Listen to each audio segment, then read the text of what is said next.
Hello again, it's Jess or JashiiCorrin, and today we're going to be having a look at my bullet journal setup for week 18, which is April 30th through to May 6th.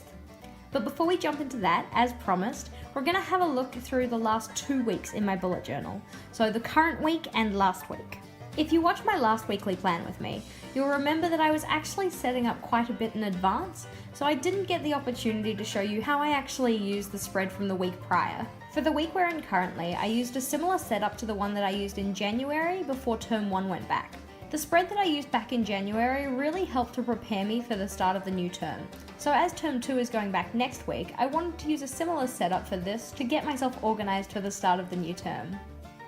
So for this setup, I have a section on the left here for all my events, a section for my meal planning, and then this page over here for all of my to-dos. I haven't gotten a chance to fill most of this in just yet, but I do know there are heaps of things that I need to get organised before I go back next week. So likely this is soon to be quite full. From last week's plan with me, you'll also remember that I accidentally wrote April 23rd through to the 30th, even though the week only actually went to the 29th. So to remedy this, I also had a box for Monday 30th on this spread. I figured this was easier to do rather than trying to change my title. For last week's spread, because I was overseas, I didn't really use this one so much as a to-do list holder, but more from my memories from my trip away.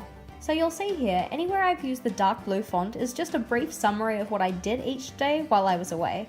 Although I did have some errors in the spacing of this page initially, so you can see 2 boxes here between Monday, Tuesday, and then 3 between Tuesday, Wednesday, I did actually really like how this spread turned out in the end. To see the inspiration that I used for this spread, you can check out the description box below. Before we jump into today's setup, just a reminder that any of the equipment that I use in the spread will be linked in the description box below. To start with, I used some 3mm purple washi tape to mark off the top and the bottom of my spread. I really like how the washi tape turned out in my current weekly, so I wanted to use it again for next week.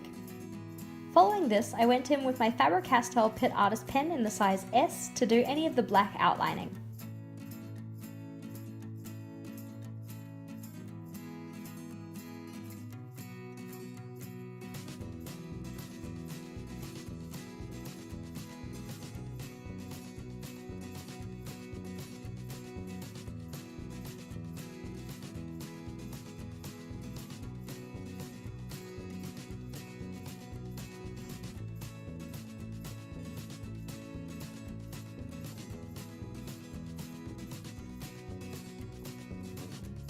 I used the same Faber-Castell Pitt Artist pen to then go in and do the majority of my text for the page.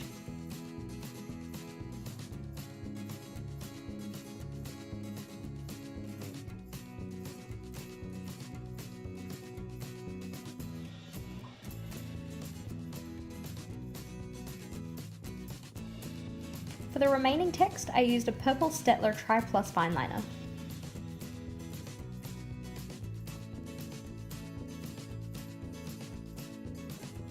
Having finished my weekly dashboard, I then turned the page to set up my daily to-do list sections.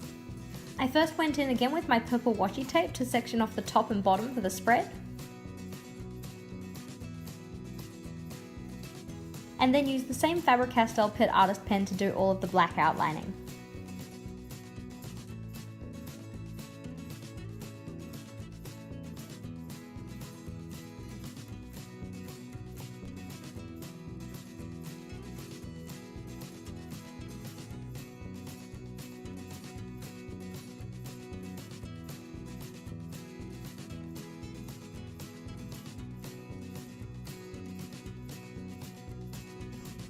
To finish with, I then used the same Staedtler Tri Plus fine liner to write in the title for each box.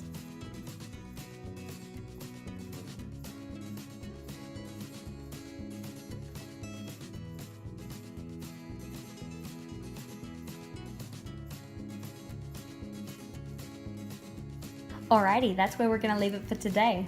So on my weekly dashboard, we have my mini calendar, a section for my lunch meal planning and dinner meal planning, as well as a tracker for Duolingo, which I'm trying to get back into. On the right here, we have a space for my weekly timetable, which has a row for each school period, as well as a section for before and after school. And then on the next page, we have boxes for each of my daily to-do lists.